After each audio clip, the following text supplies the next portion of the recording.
भगवान वो हाथ छुड़ा के भाग गया। देखा कन्हैया घर में है, कन्हैया तो मेरा घर में है। देखना कन्हैया को कहीं मत ढूंढो, वो तुम्हारे अंदर है। यशोदा अपने अंदर देख रही कन्हैया को। आप लोग बात देखते हो, कहाँ जगन्नाथपुरी जाएंगे वही है क्या? घर क्या वो जगन्नाथ भगवान तुम्हारे घर में नहीं है? तुम्हारे घर में भी वही है, लेकिन घर का भगवान तुम्हें नहीं दिख रहा है। अपने अंदर का भगवान तुम्हें नहीं दिख रहा है। भागवत दिखाने के लिए हुई है, भगवान कहाँ छिपा है उसे दिखा रहा हो। यशोदा एकदम क्रोध से बोली, गोपी होश में आ, देख पहले। तब तक अंदर से कन्हैया आ गई। क्या बात है मैया, देख तू कहती मेरा लाला चोर, मेरा लाला तो घर में है। कन्हैया घर में रहता है, बाहर नहीं होता है। जहां तुम हो वही कन्हैया है, जहां तुम हो वही राम है। तुम्हें विश्वास नहीं है। कन्हैया कहता मैया मेरे को ये लोग चोर कहते हैं। मैया तूने देख लिया, इसका लड़का चोर, माँ चोर, बाप चोर, सारी पीढ़ियां चोर। जो भगवान का भजन न करे वो कौन है? बेटी राम, जय सिया राम। अब सोचो किस प्रकार के चोर हो, होश में आ जाओ। भागवत की गरिमा को देख लो। भागवत में अगर कृष्ण का दर्शन करना है तो करो, प्रेम से करो, भटको मत।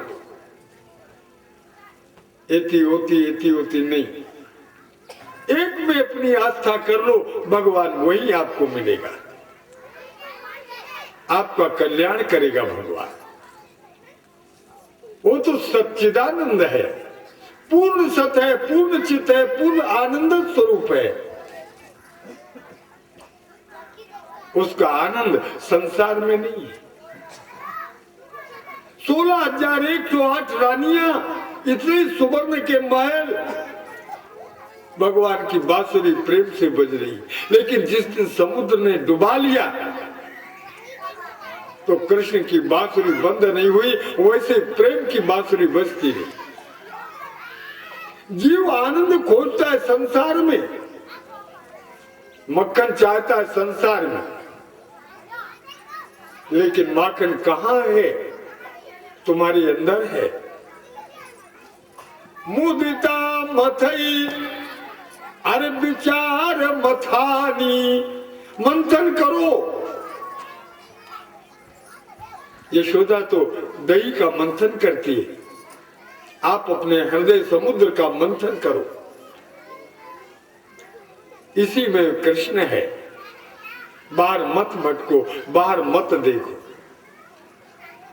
कन्हैया तुम्हारे आगे खड़ा है, पीछे मुड़कर देखो, मतलब अभिमान का त्याग करके देखो, भगवान मिलेगा। अभिमतिम त्यजत्वम, जब तक ये रहेगा तब तक भगवान नहीं दिखेगा। अभिमान का त्याग करो, मोह का त्याग, यही सब गांठें जो आप खोल रहे हो। आप लोगों ने सब कुछ छोड़ा है, लोभ भी छोड़ दिया है, मोह भी छोड़ दिया है, वासनाएं भी छोड़ दिया, और क्रोध भी छूट गया ना कोमल। बोलो बाल कृष्ण भगवान। एक आध दिन के शराब भर बाचे हुए, बहुल छोड़ना है। मेरे साथियों, सद्गुरुओं का आदर करो। आओ भागवत की दिव्य कथा देखो। भगवान तो माखन चोरी लीला करते, कंजूसों के घर भगवान जाते हैं और उनको पद पद पर होश देने के लिए चेतना देते, होश में आ जाओ। कहाँ भटक रहे हो? ये सास और बहू जब जान लिए कन्हैया चोर है तो मटकी के पास ही बैठे रहते थे दिन रात, एक बैठे तो एक जाए। एक दिन बहू अपने घड़ा लेकर यमुना में पानी के लिए चली गई। कन्हैया ने सोचा अच्छा मौका है, वो रोने लगा। रोते रोते उसके सास के पास पहुंचा। अरे भैया तेरी बहू गई थी जमुना जी, वो तो पैर फिसल गया और जमुना में बह चली, डूब रही है। रोने लगे, भैया मैं तो छोटा हूं, मैं कैसे बचा पाता, मैं बताने आया। अब वो घर देखे कि बहू को देखे। मटकी पटकी छोड़ी और भागी। यमुना में पहुंची जाके इधर कन्हैया ने चट बांसुरी बजाई। बंदरों को, पशुओं को, पक्षियों को, सबको बुलाया। आओ ये कंजूस बहुत है, खाओ सब लोग, लूटो। अटकी मटकी सब फोड़ फाड़ डाले सारे बर्तन। तब तक तो सास पहुंच गई बहू के पास। देखा तो वो अपनी ऊंड गुंड लिए अब चली आ रही थी आराम से मस्त चाल में। सास ने कहा अरे बहू रुक जा, रुक जा, खड़ी हो जा, ये मटकी ला उतार नीचे। तो चोट कहाँ आगे, ओकर पीठ में, पेट में, हाथ पैर में देखे कहाँ लगे कि कैसे गिर गए जमुना में, कैसे पैर फिसल गए, कैसे दब गए। कहा अब बहू गिरी हो तब तो ओकर तो होश उड़ गए कि माँ हाकत है, मैं तो कहीं गिरे थे नहीं। दिखा तो बहू झूठ मत बोलवे, कितना प्यारे सास बहू। बता तो डॉक्टर में ले चलूं? नहीं नहीं मैया, क्या कह रही है, किसने तुमको बता दिया मैं गिर गई हूं? जमुना में बह रही कौन बताया? बोले वो यशोदा का छोरा। बस वो बहू जान गई। मैया तू नहीं जानती उसकी लीला, रात दिन बरसों से दूध दही मक्खन बचाते आएंगे, लेकिन मैं तो नहीं गिरी न डूबी। आज का सब दूध दही सब डूब गया, चल गया। गए जाके तो मटकी वटकी सब फूटी पड़ी। देख लो विचित्र लीला कृष्ण। विश्वास करो मेरे साथियों, जो भगवान को अर्पण नहीं करता उसकी मटकी जरूर फूटती है। भगवान को भोग लगाओ, प्रतिदिन लगाओ। जो भगवान को बिना दिए खाता है वही चोर है। समर्थ होकर के जो काम नहीं करता वही चोर है। मेरे साथियों चोरी मत करो, भगवान ने चोरी नहीं किया है। रासलीला में गोपियों ने इसका प्रमाण दिया है। क्या चुराते? चित्तम सुखेन भवताप अरहतम गृहेषु। भगवान चित्त की चोरी करते हैं। शरीर अपने पास रखो लेकिन मन चित्त भगवान को अर्पण कर दो। रासलीला का यही अर्थ है। रास जानते हैं? रास कहते हैं रसो वैसा रासा। रास शब्द का अर्थ होता है ब्रह्म। रासलीला का मतलब है ब्रह्म की लीला, माने आत्मा की लीला, परमात्मा की लीला है। रासलीला कोई साधारण लोगों की नहीं है।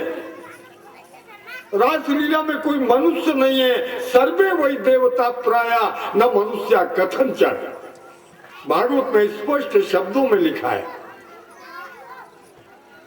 लेकिन उसको लोग स्त्री समझते हैं। गोपी को स्त्री है ही नहीं है, मनुष्य है ही नहीं है। सर्वे वही देवता प्राया, सब देवता लोग। देवता वही है जो सत्कर्म करता है। जिन्हें निर्विकारी हो गया है वही देवता है।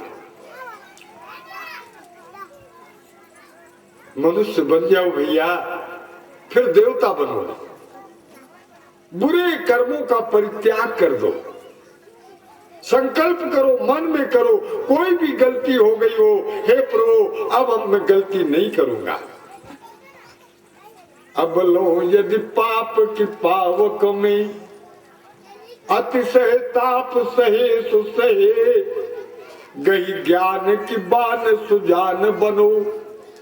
अब लो अनजान रहे सो रहे, अखिल कभी यस बीज बुओ, अब लो विष बीज बुए सो बुए, अगले दिन का चित ध्यान धरो, और पिछले दिन बीत गए सो गए। पुरानी बातों को याद मत करो, भागवत के उपदेश का विचार करो। सारी गोपियां बांसुरी बजी और सब गोपियां पहुंच रही। कहां? कृष्ण के पास, भगवान के पास। गोपियां बांसुरी सुनती है तो उनको सुध बुध भूल गई, शरीर का भान नहीं है। अगर कृष्ण मिलन के लिए जाती, अगर कोई कुभाव होता तो श्रृंगार करके जाती, लेकिन भागवत में देखो कोई लीप रही थी, हाथ में गोबर भरा था, ऐसे ही भगी है, हाथ धोया नहीं है, झाड़ू लगा रही है, वो झाड़ू लिए भगी है। कोई कपड़ा नहीं पहन पाई तो आधी साड़ी पहनी, आधी हाथे में लिए। वो तो प्रेम दीवानी, प्रेम में इतनी दीवानी है कि वो सबको अपने शरीर का भान नहीं रहा। ये साया नीचे पहनना चाहिए तो उसको ऊपर डाल लिया, उसको ध्यान ही नहीं है कि ये नीचे का कपड़ा है कि ऊपर का है। देखा, जब तक मेरे प्यारे तुम शरीर का ध्यान करोगे भगवान नहीं मिलेगा। खूब अच्छी तरह भागवत के गूढ़ार्थ को समझ लो। जब शरीर को भूलोगे, शरीर का मतलब संसार है, शरीर और संसार एक ही राशि है। जो इनको भूलेगा उसी को भगवान मिलेगा। ये सब की सब जान, असंख्य गोपियां, एक दो गोपी नहीं है, उनका गिनती नहीं है। भगवान तो बांसुरी बज रही है। कन्हैया ने कहा, गोपियों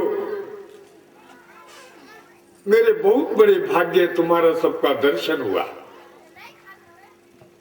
गोपियों के तो प्रेमाश्रु आ गए। बोले कन्हैया भाग्य तो हमारे जो आपके दर्शन के लिए हम लोग आ गए। देख लो, भगवान कहने लगे ठीक है ऐसा ही सही। स्वागतम महाभाग प्रियम किम करवाणी वहा। प्यारी गोपियों, मैं तुम्हारा आदर करता हूं, सम्मान करता हूं, स्वागत करता हूं। मेरा दर्शन हो गया, आपका भी दर्शन हो गया। अब ऐसा करो, तुम सब के सब अपने अपने घर लौट जाओ। अब तो कन्हैया की बात सुनकर के कपने लगा शरीर गोपियों का। वो तो कभी न लौटने के लिए आई है। यदि गत्वा न निवर्तन्ते तद्धामं परमं भाव। विचार करो, कृष्ण कहते हैं अर्जुन जहां से वापसी नहीं है वही मेरा परम धाम है। जीव वहां से वापस नहीं आता है। तद्धामं परमं, वही परम धाम है। कन्हैया क्या गीता ये गलत है? आपके पास आकर के हम लौट जाएं, फिर आपकी शास्त्र मर्यादा क्या होगी? कन्हैया ने कहा ठहरो। जीव में जब तक वासनाओं का शेष भी रह जाता है, किंचित मात्र लोभ लेश भी रह जाता है, तब तक जीव को भटकना पड़ता है। तो कन्हैया संसर्ज सर्व विषयान, उत्तर कितना सुंदर दे रही। हे कन्हैया संसर्ज सर्व विषयान, अरे तव पाद मूला। हे कन्हैया आपके चरण मूलों में विषय नहीं, सर्व विषयान, जिस सारे संसार को हम भूल चुके हैं, त्याग चुकी है। संत्यज्य सर्व विषयान अरे तव पाद मूला। आप कहते हो लौट जाओ, तो या मां कथम, ये मन का पैर नहीं है और बिना पैर के चल रहा है। मन का पैर नहीं होता है, हाथ नहीं है, कान नहीं है, लेकिन सब सुन रहा है, सब समझ रहा है और आपको बरगला रहा है। संत्यज्य सर्व विषयान तव पाद मूला। दूसरा, हे प्रभु, आपके चरणों में इतनी शक्ति है कि विषय तो अपने आप छूट जाते हैं। हमने इन चरणों का चिंतन किया है, रस लिया है। जैसे मृत्यु के मुख में पड़े जीव को रस दिया जाता है और वो रस पी करके सबसे प्रेम से बोलने लगता है, तो संत्यज्य सर्व विषयान अरे तव पाद मूला। हे कन्हैया, फिर बिना पैर वाला ये चलेगा कैसे? अगर इनको सोचो जड़ चलो पैरों को, तो पाद पदम न चलता। ये जड़ तो एक कदम भी नहीं चल एक कदम भी आगे नहीं बढ़ा पाएंगे। पदम न चल, पाद पदम न चलता तब पाद मूलात। हे कन्हैया, फिर मन तो आप में लगा। या मां कदम ब्रजमत हो अरे करभाम किम्बा। कन्हैया सोचो, दया करो, आप दीन बंधु हो, दया सिंधु हो, फिर मैं जाऊं तो कैसे जाऊं? गोपियां भगवान को छोड़ना नहीं चाहती। भगवान तो परीक्षा ले रहे हैं, भक्त को अपनाते हैं, भगवान तमाम परीक्षा लेते हैं। स्वार्थी मत बनो। जो स्वार्थ से भगवान का याद करेगा वो कभी सुख का अनुभव नहीं करेगा, आनंद मिलेगा ही नहीं। स्वार्थ के बिना प्रभु का ध्यान करो। मेरे बेटा हो जाए, बेटी हो जाए, धन मिल जाए, मिल कारखाना चल जाए, ये तो व्यापार हो गया। थोड़ी पूंजी दे करके और ज्यादा पूंजी इकट्ठा करना भी नहीं रहा, व्यापार नहीं है। तो क्या है मुन्ना, होश में आ जाओ। एक सेठ था, एक दिन वो जंगल कभी नहीं जाता, वो पहुंच गया। अचानक कोई शेर बहुत जोर से चिल्लाया, दौड़ा। अब सेठ का तो आधा प्राण तो निकल गया। अब क्या करूंगा, हाय राम। वो कभी अतिक झाड़ में नहीं चढ़े, पर शेर का डर, भय, वो खजूर का पेड़ पड़ गया, वो भी चटपट लटपट चढ़ गया, ऊपर जाके बैठ गया। नीचे शेर देख रहा है, बबर शेर गुर्रा रहा है। सेठ तू नीचे आ, जरा देख तो मेरी ताकत। पर सेठ का तो ऐसे ऐसे हो रहा है, अब क्या करूंगा। बहुत देर तक शेर देखा, फिर बेचारा शेर तो चला गया। सेठ ने देखा, हे भगवान तू बड़ा दयालु है। आज भगवान की दया याद आ रही है, अभी तक नहीं याद आई। हे भगवान, हनुमान जी, मैंने सुना है आपका जो नाम लेता है वो तो पार हो जाता है। हम अति ऊंचाई में चढ़ गए अंकने प्रभु। महावीर स्वामी, अति ऊंचाई में अगर गिर गए ना, एको हड्डी नहीं मिले।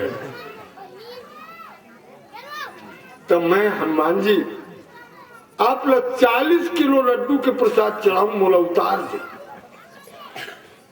हनुमान जी सोचे, चल भाई, हम जानते सेठ तो बदमाश होता है, वो लाभ के लिए भगवान के लिए अगरबत्ती करता है, कुछ नहीं मतलब है। पूजा घलो नहीं जाने। देखे है ना, ये लोग डबरा गए मारवाड़ी कथा में हमारे। मैं सेठों को बहुत बोलता हूँ, 2 नंबर का पैसा खाते हैं, वही हम लोगों को खिलाते हैं। साधुओं की बुद्धि खराब कर दी है, वो भी धन मठ मंदिर और जग पग में लग गए, आत्म कल्याण के लिए नहीं रहा। तो सेठ कहता है 40 किलो लड्डू का लोभ दिया किसको? भगवान। मैं भोग लगाऊं? महाराज बोला उतार दे। लेकिन हमारे महावीर स्वामी को तो दया है, कुछ भी हो हम अनजान से सेठ कुछ नहीं करे, फिर भी जा भैया ले, हम ताकत दे सकते, उतर। भगवान ने शक्ति दिया तो खजूर से आधा उतर आया, लेकिन मन तो स्थिर नहीं है उसका। सेठ का कहता है महाराज मुझसे गलती हो गई। कहा गलती हो गई? बोले मैं 40 किलो के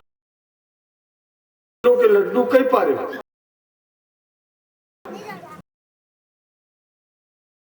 उतने तो नहीं पर 10 किलो जरूर चढ़ाओ।